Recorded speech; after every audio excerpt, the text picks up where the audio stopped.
क्या भारत में लोकतंत्र खतरे में है? क्या चुनाव अब निष्पक्ष नहीं रहे? क्या वोटर लिस्ट का डेटा भी अब सत्ता के इशारों पर बदला जा रहा है?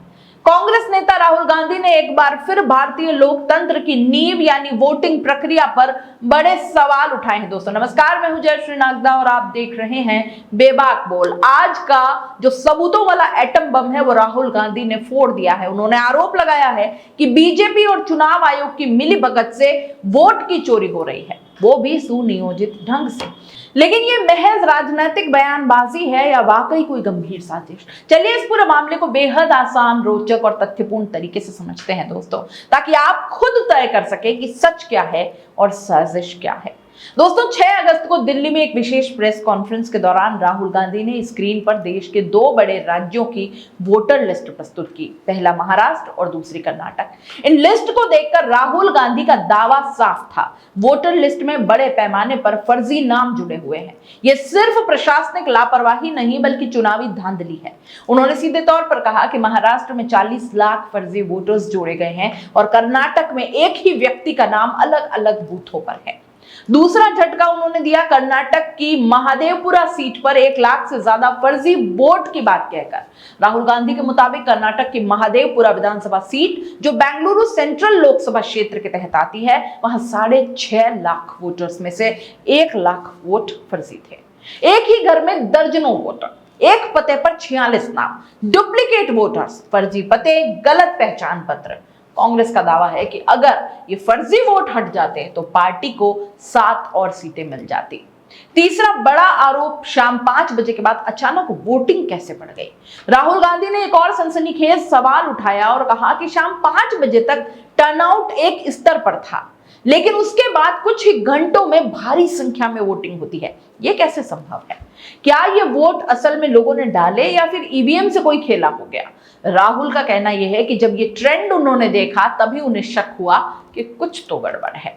चौथा आरोप, चुनाव आयोग ने जानबूझकर डेटा नहीं दिया। राहुल गांधी का यह भी कहना है कि उनकी टीम ने चुनाव आयोग से बार-बार वोटर लिस्ट का मशीन रीडेबल डेटा मांगा ताकि लिस्ट को सॉफ्टवेयर से जांचा जा सके, लेकिन चुनाव आयोग ने मना कर दिया। क्यों नहीं दे रहा डेटा? क्या छिपाना चाहता है चुनाव आयोग?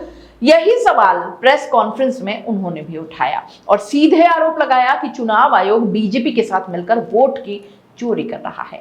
क्या है कांग्रेस की वोट चोरी की थ्योरी? राहुल गांधी के अनुसार यह साजिश 5 तरीकों से होती है। पहला, डुप्लीकेट नाम, एक व्यक्ति का नाम अलग अलग बूथ पर। दूसरा, फर्जी एड्रेस, गलत पतों पर सैकड़ों वोटर। तीसरा, बिना फोटो वाले वोटर्स जिनकी पहचान ही करना मुश्किल है।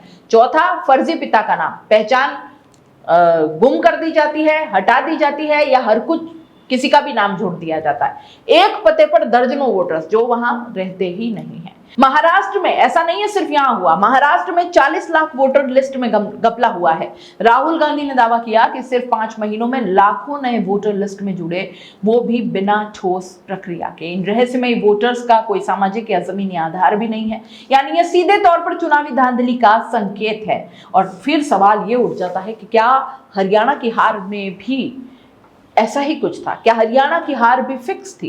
राहुल गांधी का कहना है कि इसी वजह से कांग्रेस हरियाणा में भी चुनाव हारी। गड़बड़ वोटर लिस्ट, बिना तस्वीर वाले मतदाता, एक वोटर के 3-3 नाम और एक ही पते पर 50-50 वोटर्स। ये सब ईमानदारी से नहीं हो सकता, ये चोरी है, ऐसा राहुल गांधी ने कहा। क्या राहुल गांधी का आरोप दोस्तों गंभीर नहीं है? राजनीति में आरोप प्रत्यारोप आम बात है, लेकिन यह मुद्दा सिर्फ हार जीत नहीं, लोकतंत्र की वैधता का है। अगर वाकई वोटर लिस्ट में धांधली हुई, डुप्लीकेट वोट पड़े, डेटा देने से मना किया गया और रात के अंधेरे में अचानक वोटिंग बढ़ाई गई, तो यह सिर्फ एक राजनीतिक दल की हार नहीं है दोस्तों, बल्कि लोकतंत्र की हार है। क्या चुनाव आयोग को इस पर जवाब नहीं देना चाहिए?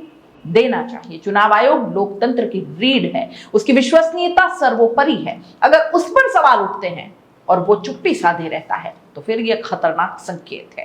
राहुल गांधी ने जो डेटा प्रस्तुत किया है वो सिर्फ आरोप नहीं है दोस्तों, एक जनहित याचिका की तरह है।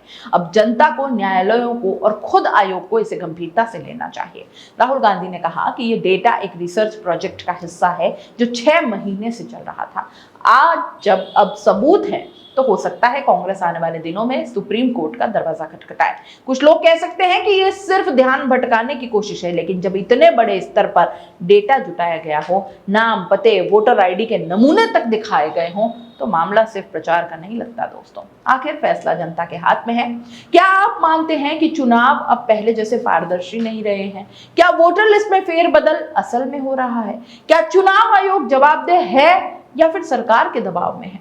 आपका मत ही तय करेगा देश का भविष्य क्या होने वाला है। आप इस पूरे मामले को कैसे देखते हैं, अपनी राय कमेंट बॉक्स में लिख भेजिए। जाते जाते चैनल को लाइक, शेयर और सब्सक्राइब जरूर कर दीजिए। नमस्कार।